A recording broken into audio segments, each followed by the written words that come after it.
What's going on, guys? Welcome back to another episode of the Speaking Sessions podcast. I'm Philip Sessions, your host, here with Tara Gooch. She went from being a poor kid in rural Maryland that no one believed in to what she is today. For years of her life, confidence was a struggle, and for years it weighed on her. Back then, she didn't understand that she had the power to change her reality. However, in 2022, she hit a turning point at a rock bottom moment and realized she wanted to truly live, not just survive, but in order to do that, she needed massive confidence and equally massive action. At the time, she felt stuck, but jumped anyways. Then this choice to bet on herself led her to face her biggest fear, public speaking, and wrote her first book, How to Grasp Confidence and Own Your Power. The moment she stepped on stage to deliver her first keynote, she knew it was part of her calling. In that moment, she no longer had fear. She had purpose. And today, we're going to discuss how to gain confidence, the power of your story, and presenting yourself as a professional speaker from day one. But without further ado, Tara, welcome to the show. Awesome. Thank you so much for having me today. Of course. Well, I'm excited to get into this. You have so much energy. I know this is the second time really being on a call. We've been in some DM conversations and everything, but so much energy comes here. And so I really want to just jump right into this because, as you know, as a coach for leaders and everything, you see that confidence is probably the first thing that holds most people back. And then once they get through that, of course, there's other things. But a lack of confidence is what holds people back. So I want you to dive into that from both your story, but then help the audience understand this importance of having confidence in yourself and your abilities. Wow. What requires more confidence than, being an entrepreneur in general, speaking on stage in front of people. I guess being a rock star requires more confidence. Maybe. But it takes a lot of confidence, right? So, it's not something that is for the faint of heart. This is not even something that, you just have a passion in and decide to do. It's a career, it's a calling.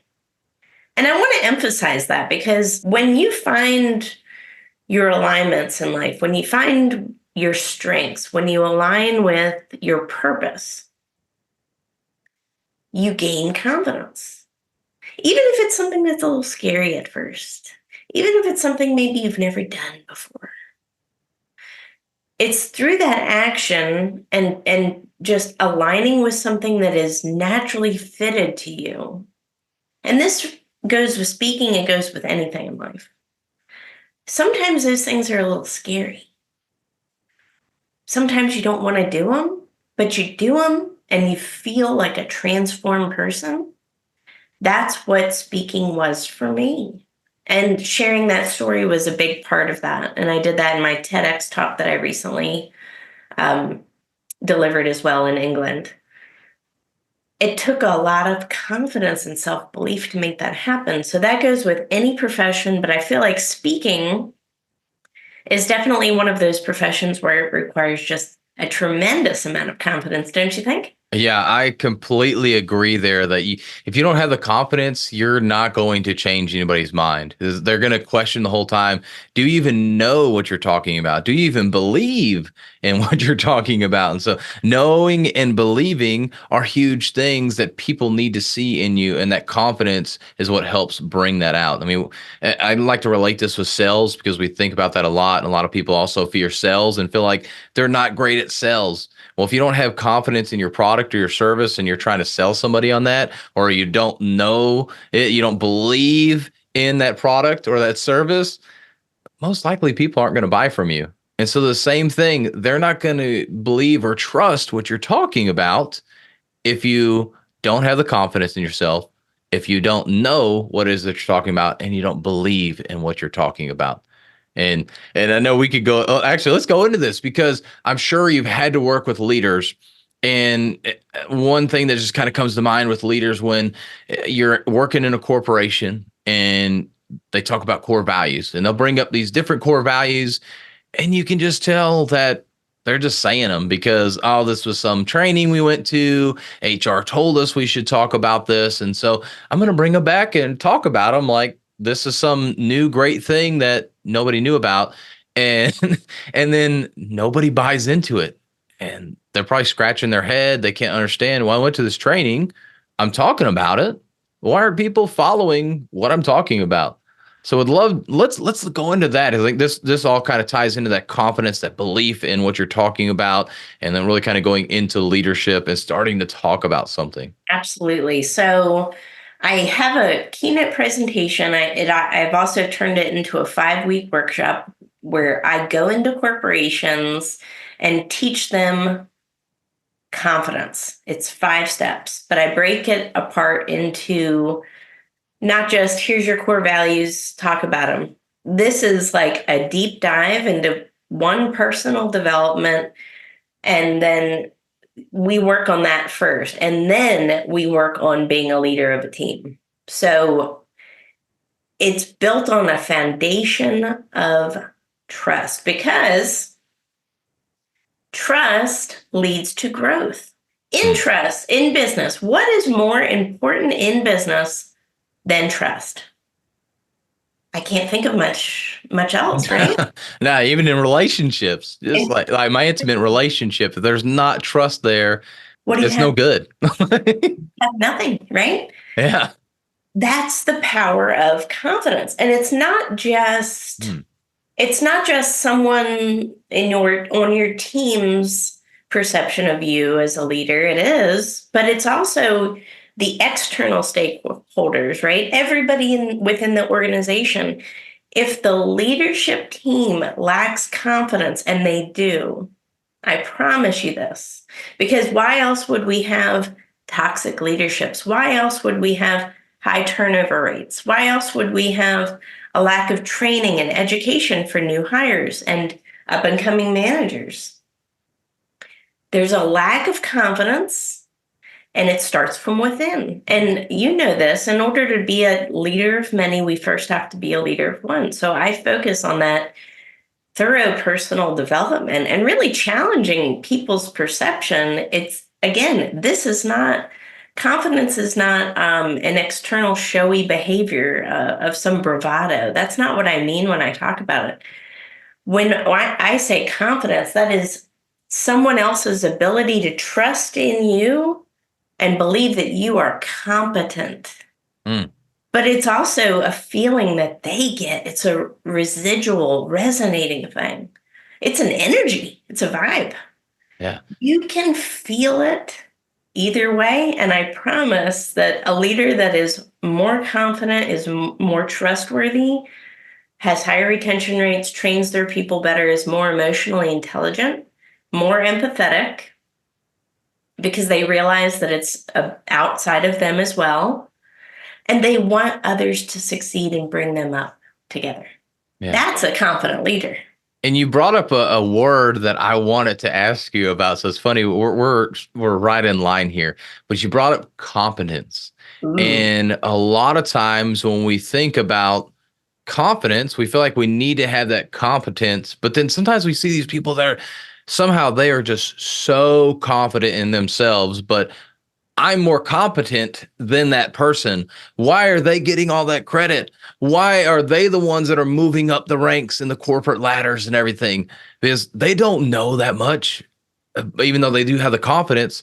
So let's talk about this. I think this is an important thing because yes, you should have competence, but confidence can elevate you so much more and so much faster. And I think a lot of times what happens is the competence we have, and I'm guilty of this too, where it's like the more I learn, the more I know about, and the more I know what I don't know about either, which kind of can bring my confidence down because I'm like, well, I don't know all these other things that I probably should know versus not having the competence.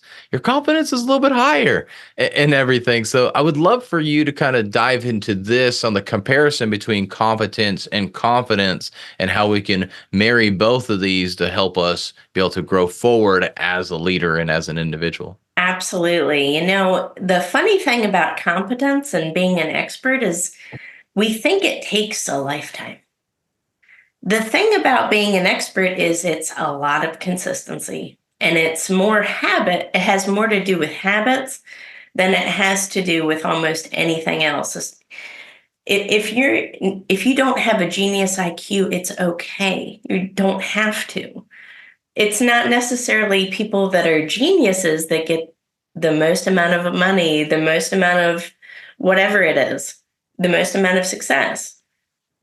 But it's the people with the habits, the people that put in the action. And that's why I'm a big believer and proponent in action as well, because action eradicates self-doubt, eradicates it.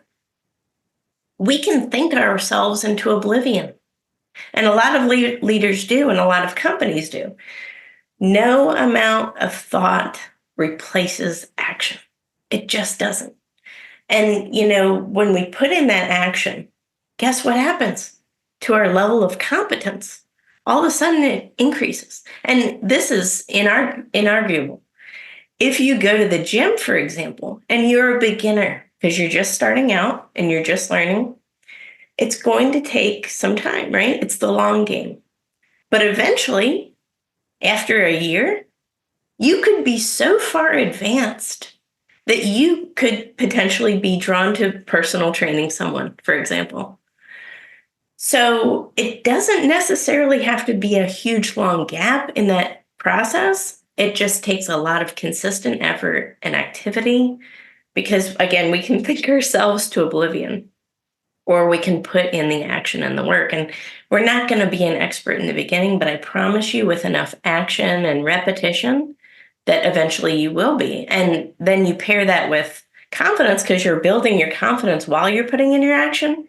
And all of the sudden, you are that expert, you are that leader, you are that authority, and people look to you as that person, as that guide. So I really think that's a huge secret to success. And a lot of people talk about habits, and it's true. The thing I want to specify is it can be 1% improvement every day. What's the difference between, and we've talked about sales before, making one more phone call a day? Not a lot in the day. Not a lot. It's not. But one call could change your life. Yeah.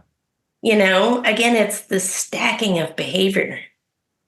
And that's what builds confidence. And it doesn't matter what industry you're in. It doesn't matter what company you're in. It doesn't matter what country you're in. This is something that's a universal language, but it starts from within.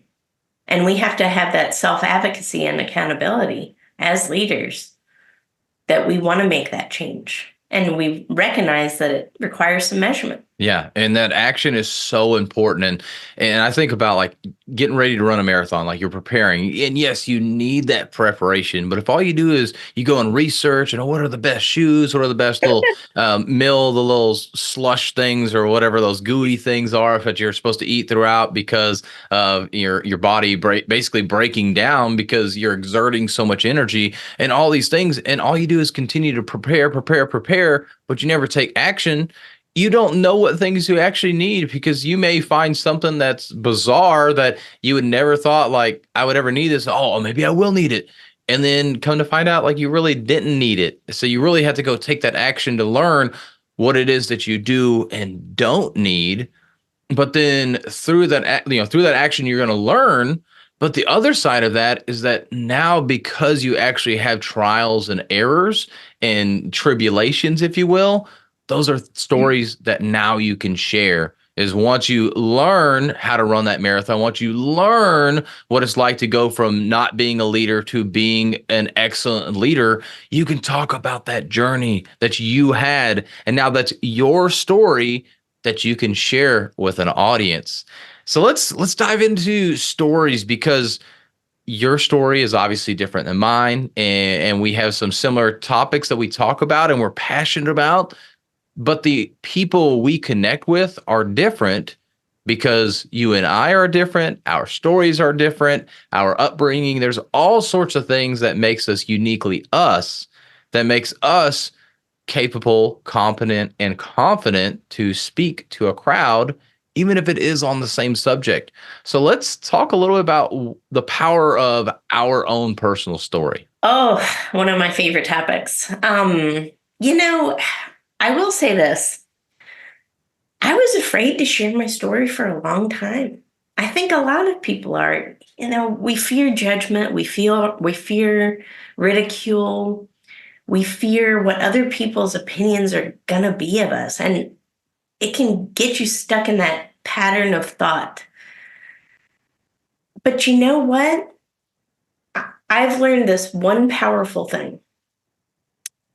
If you can help change one person's life, and I want anybody who's listening to this episode right now to ask themselves this question: could my story change someone else's life? Yes or no? Okay. So let's just say it's yes. Could my story save someone else's life? Yes or no? If it's yes, then you have a moral responsibility and obligation to share that story. And you need to share it with a sense of urgency, because if you just said to yourself, I can change somebody's life or save someone's life, then you better get the courage to share that story, because your story is an urgent thing at that point. It's somebody else out there in this world is praying maybe for that exact story to be told so they feel less alone.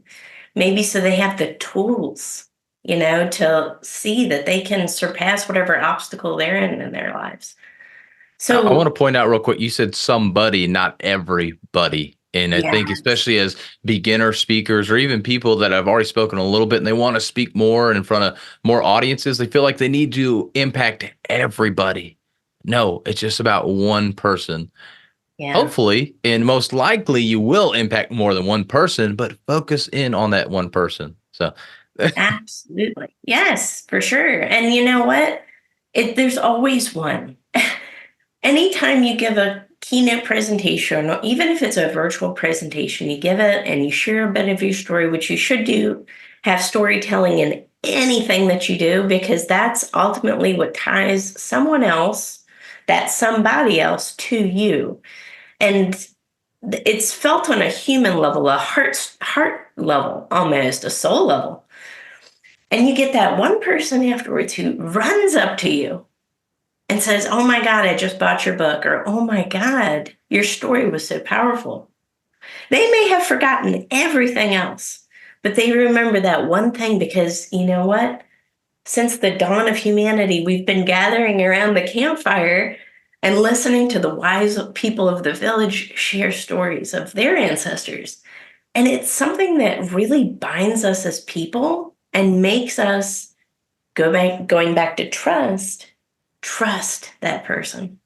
It's so powerful. and a lot of times we don't have that symbolic fire, the campfire we sit around anymore, especially here in the States. So it's hard for us to remember that, but you're exactly right about that. And that's how we as speakers can position ourselves to be the wise counsel for the audience, is by sharing a portion of us. And it's not to share everything, because I've gotten that question. I'm sure you have as well. Well, what do I share? I've got a lot of story. I've got a lot of life I've lived and everything. You share the part of your story, the part of your life that makes sense with what it is that you're talking about or you're trying to share and explain. And using that story, creating that emotional buy-in is like what you talked about with the person coming to you afterwards, relating with your story.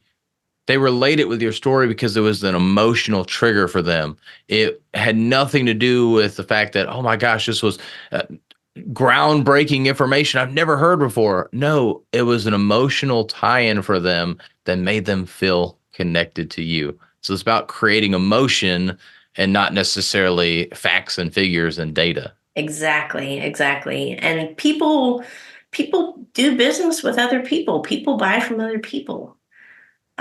There could be a lot of other speakers out there, maybe a lot of other leadership speakers. Let's just pick leadership speakers. But it doesn't matter. If you share your story, that's your card. that's what people remember you as. They don't necessarily remember Philip or Tara as a leadership speaker. They remember Philip or Tara.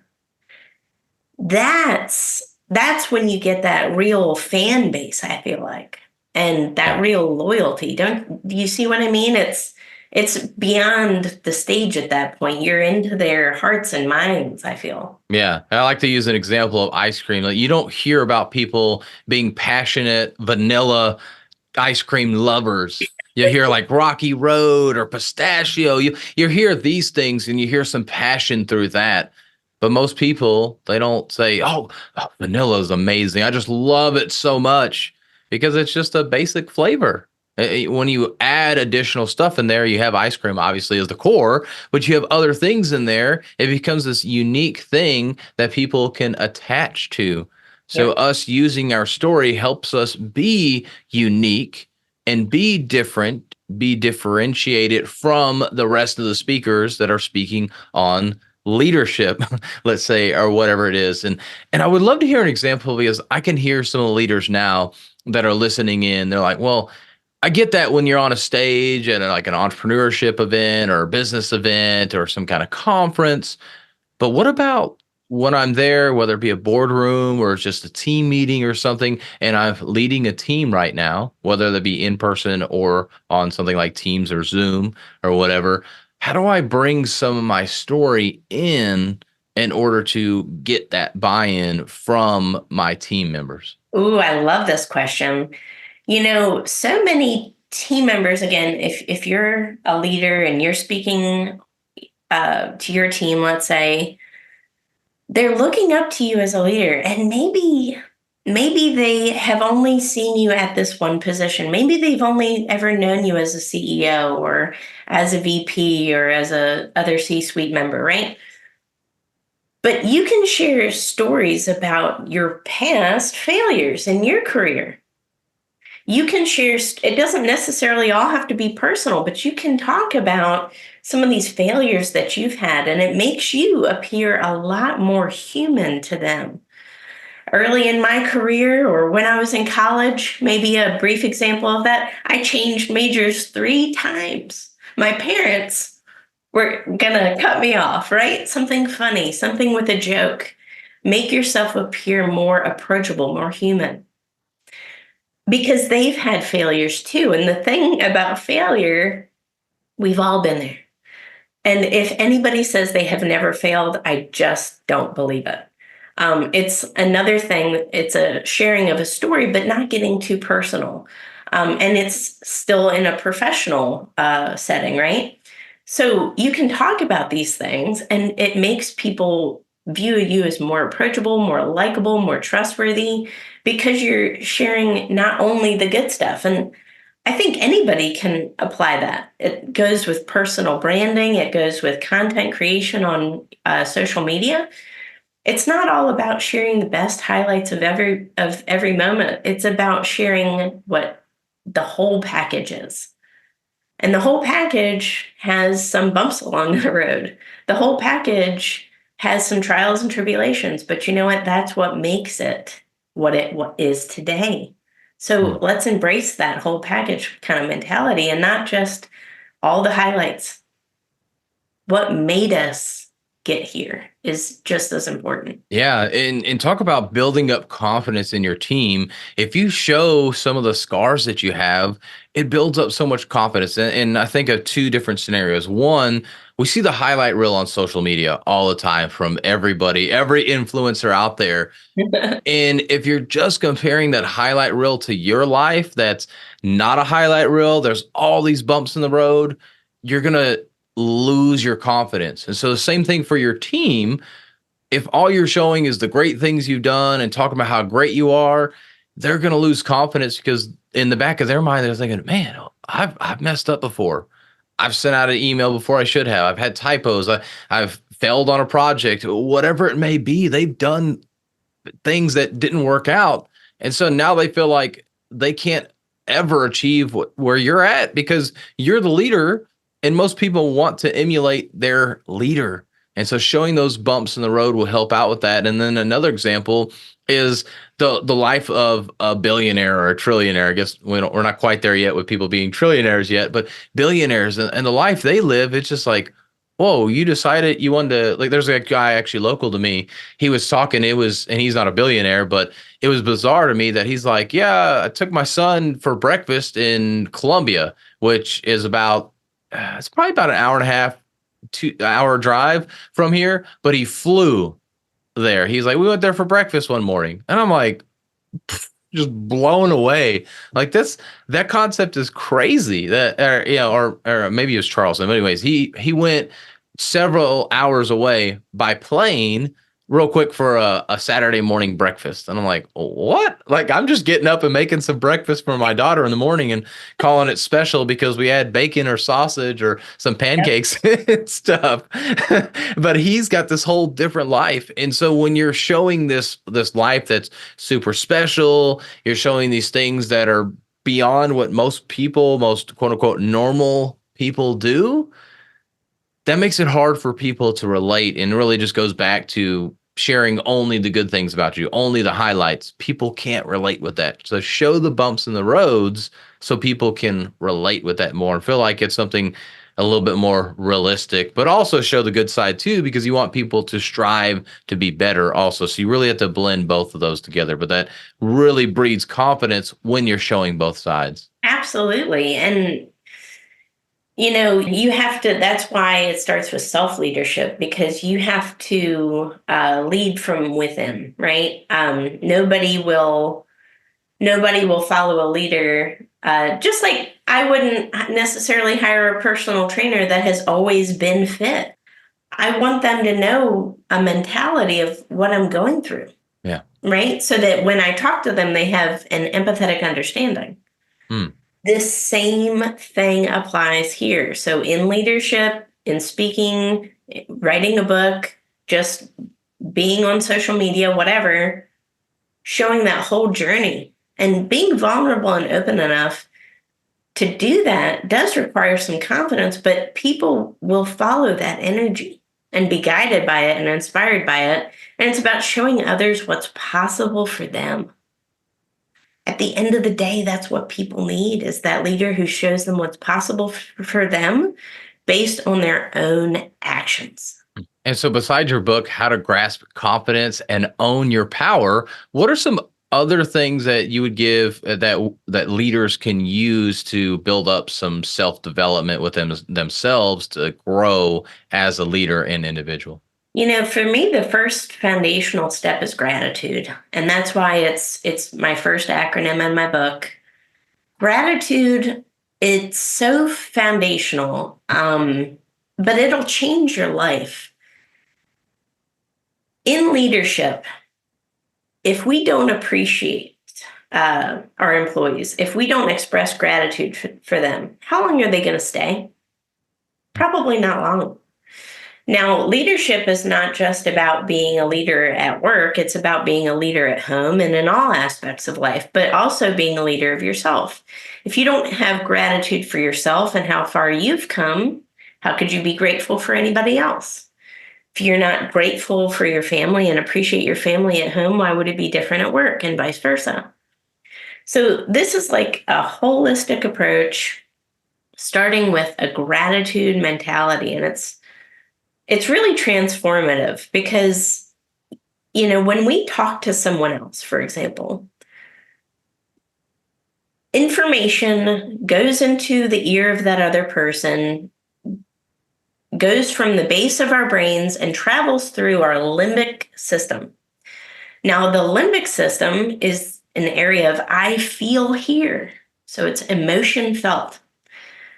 All the way through before it gets to our prefrontal cortex, which is the I understand here, I think rationally here. So in other words, when we talk to somebody, everything is felt first. What if, instead of saying, Philip, when is that project going to be due? We say, Philip, I'm so grateful to see you today. How is your life? How are things going? And then you interweave right? Let's express gratitude first. What would happen? Just a case study out there. Try it with your employees. Try it at home. Instead of going home and asking your wife what's for dinner, I'm so grateful that you're in my life.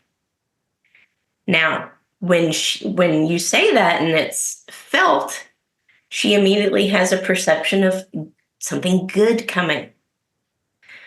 So it's our choice as a leader to start a conversation with gratitude and make someone feel and be perceived as good first, or not. And I promise you, if we start and end every conversation with an expression of gratitude, that other person is going to be a more productive person. That other person is going to be more appreciative of their job. That other person is going to be more of a team player. Why? Because it's a resonating power. And it starts with how we start a conversation. And it's also through our actions and behaviors. So this is it's a lifestyle change. It's not something that, okay, I took a course on gratitude and that was a nice check mark. Absolutely not. It's about putting it into practice. And I actually don't want to work with companies that just want to learn about this method to check a box for HR. Absolutely not. We're not a good fit. This is about putting it into practice, and you will get homework. So expect homework.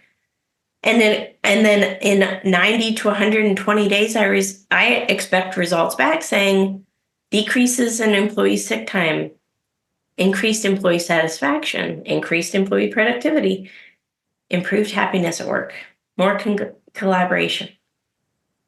It's actually not possible to not have those things when it's put into practice. Yeah, as I say, gratitude is attitude, or is your attitude, something like that. And it's so true. When you focus in on gratitude, what you're grateful for, focus in on positive things, it's really hard to be negative and can really change and impact in a great way the culture within your team, within your company, for sure. So yeah, that simple thing as gratitude for yourself, thinking about it for yourself, personal life, business life, if you will.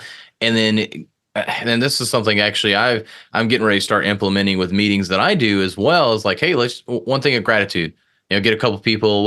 What's something you're grateful for today? Just do it, see how it goes, and everything. Is I think it's something that'll be really beneficial. It's something that's different, not like, oh, let's just jump right into the meeting. Oh, here we are, business, business, business. Like, no, let's talk about something. And it can be anything. It could be what you're grateful for as far as the job goes, the project, or it can be something with life. I don't really care. Like, let's just have something to be positive to get started, which when some kind of contention comes up in the meeting, that'll help keep the emotions a little bit lower and everything.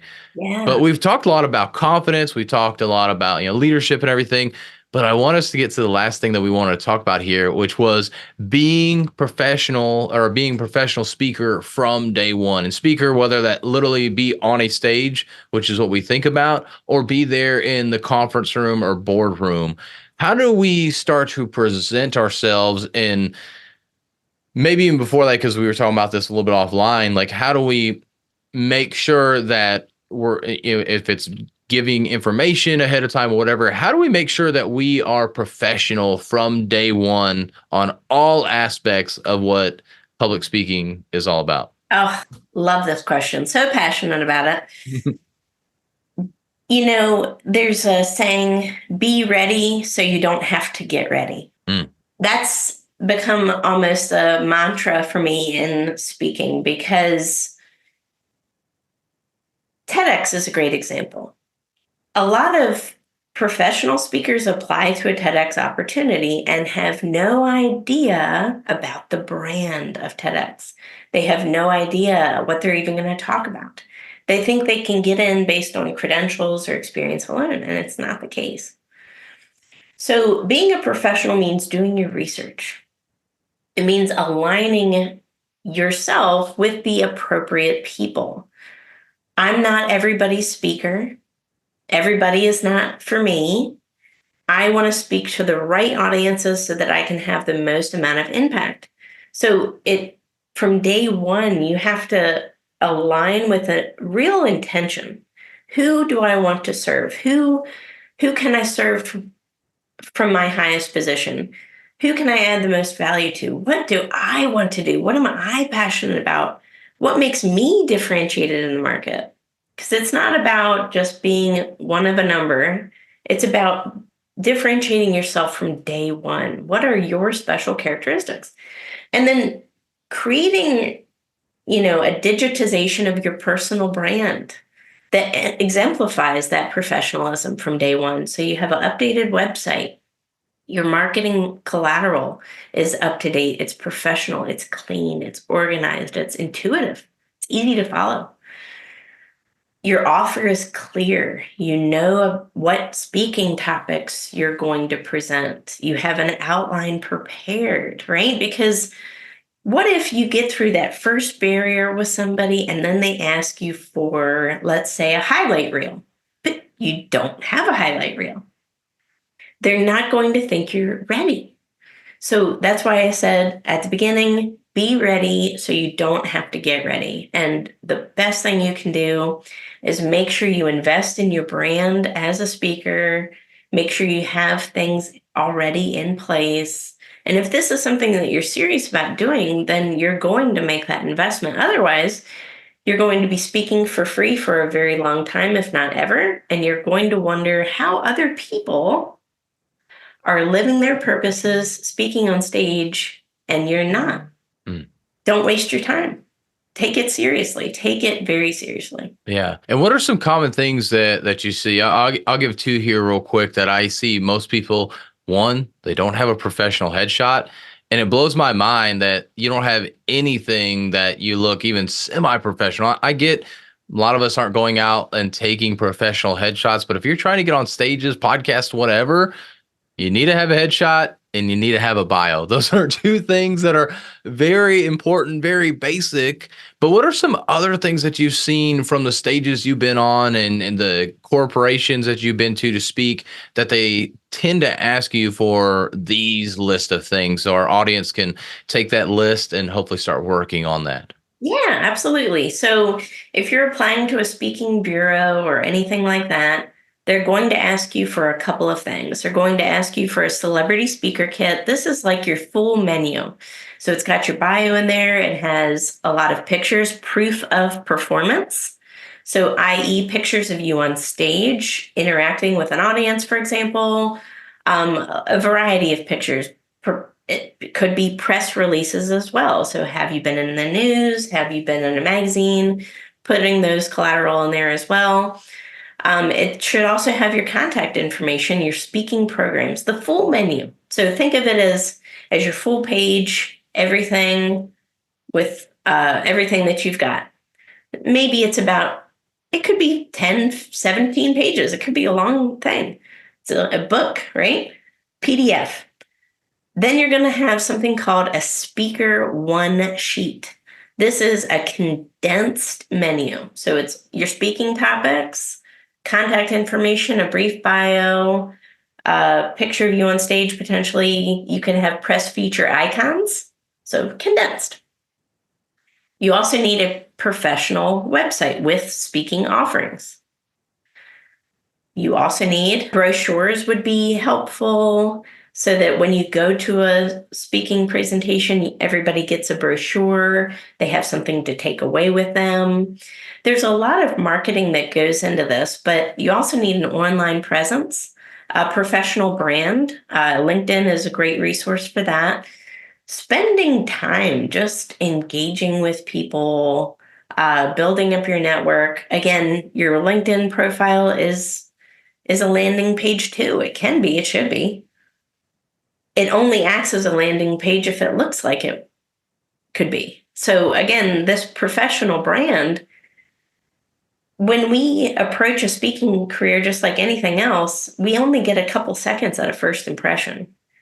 If an event organizer or meeting planner is wanting to hire a speaker, they're going to look you up on Google. What results will they find? Mm. Are they going to find any results? Then why would their answer be yes? Have respect for them, have respect for yourself by putting yourself out there as much as possible, appearing in podcasts. Again, various different types of SEO that you can build that Google presence on as well.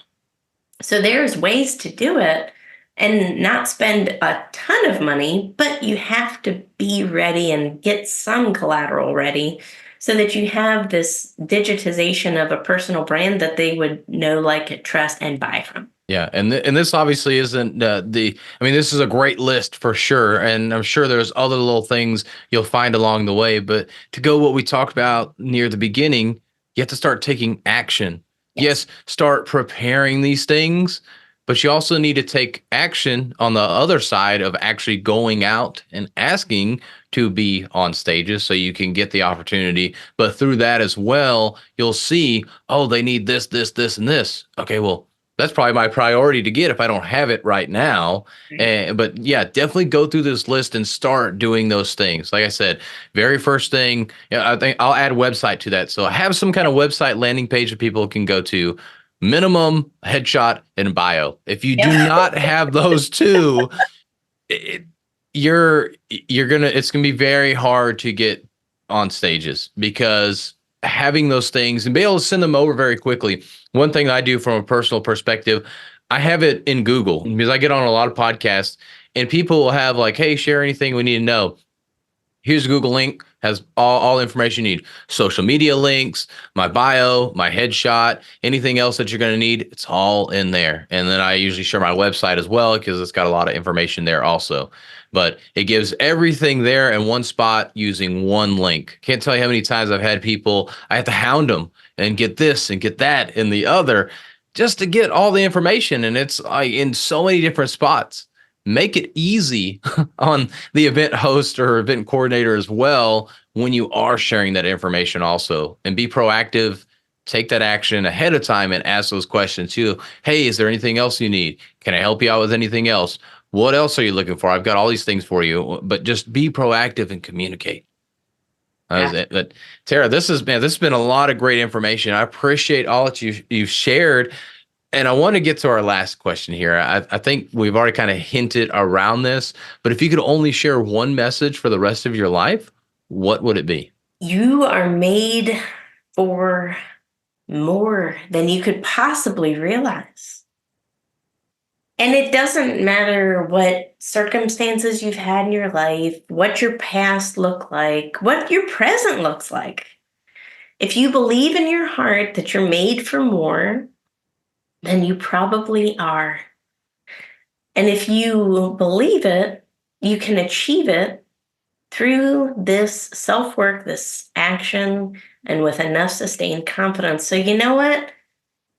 I want to instill confidence in people because I believe that there's a lot of great people out there not living up to their fullest potential, not living up to the lives that they could and should be living. And I believe that when we align with that, with our true selves, and surpass what we've been through, the challenges we've overcome, that we can absolutely become anybody who we want to be. And I think I'm living proof of that. So if there's one message I have is just believe in yourself. Please believe in yourself. And you're worth it. Yeah, that is a great message. And you are so right.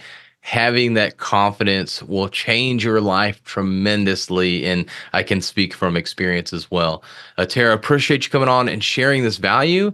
If people want to get to know you, want to see what's going on in your world, where's the best place for them to go do that? Yes, so you can visit my website, taralafangooch.com, or I'm on LinkedIn, basically everywhere.